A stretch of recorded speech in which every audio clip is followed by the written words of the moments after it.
পাহারাদার হতে চাই, চৌকিদার হতে চাই।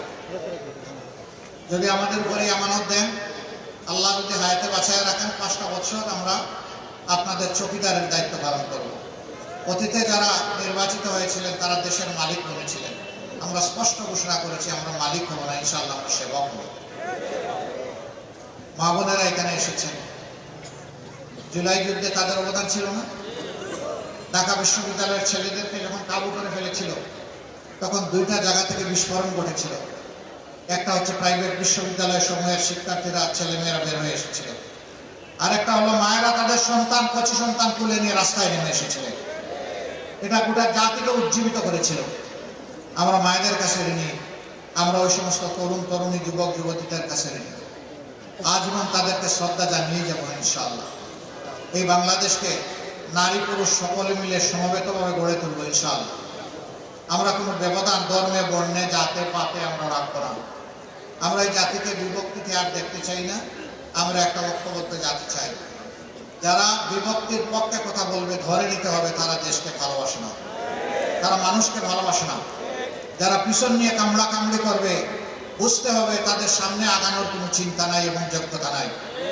আমরা পিছন নিয়ে কামড়া কামড়ি করতে চাই না, আমরা সামনে এগিয়ে যেতে চাই জাতিকে সাথে নিয়ে ইনশাআল্লাহ। এই 7 আসনের অনেক সমস্যা আছে আমরা জানি। এটা পুরান ঢাকা, অর্থাৎ এটাই Dhaka. Old is gold, gold is old and old is gold. সোনা যত পুরান হয় তত মজবুত হয়, খাঁটি হয়।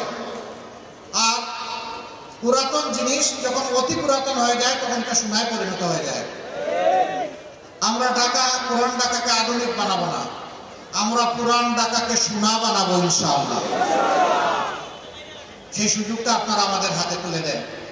আমরা কথা দিচ্ছি, কথা রাখবো ইনশাআল্লাহ। আমরা 5 তারিখের পরে বলেছিলাম আমরা চাঁদাবাজি করবো না, আমরা কি চাঁদাবাজ? আমরা বলেছিলাম আমরা দুর্নীতি করবো না, আমরা কি দুর্নীতিবাজ? বলেছিলাম মামলা বাণিজ্য করবো না, আমরা কি মামলাবাজ?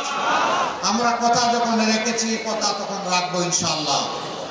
এখন যারা বলবেন আমাদের বাইরে গিয়ে যে আমরা দুর্নীতিমুক্ত বাংলাদেশ আপনাদেরকে উপহার দেব, আগে দুর্নীতিমুক্ত বাংলাদেশ করার আগে নিজেদেরকে আগে দুর্নীতিমুক্ত করব।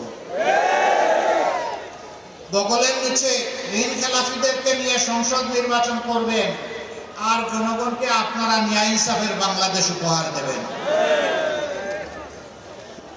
এ সমস্ত ঘুম পড়ানো, মন বুলানো গান আর চলবে না।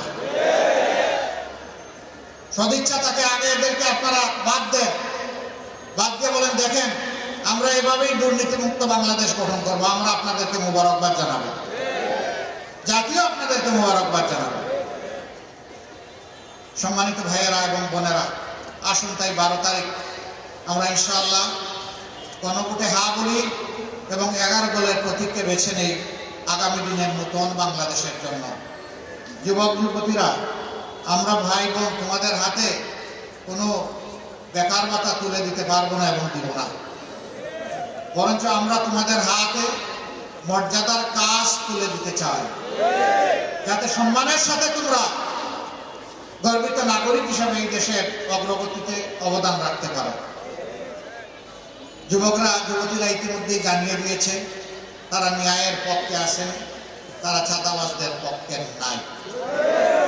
5টা বিশ্ববিদ্যালয়ে সেই রায় দেওয়ার মাধ্যমে গোটা জাতির চোখ খুলে তারা দিয়েছে। তোমাদেরকে মোবারকবাদ। আমরা ঢাকাবাসীকে মোবারকবাদ জানাচ্ছি। আপনারা যেভাবে আমাদের ডাকে সাড়া দিচ্ছেন আমরা আশাবাদী 12 তারিখ বাংলাদেশের 18 কোটি মানুষের বিজয় হবে ইনশাআল্লাহ। বিশেষ কোনো দলের বিজয় নয়, আমরা জনতার বিজয়, 18 কোটি মানুষের বিজয় চাই।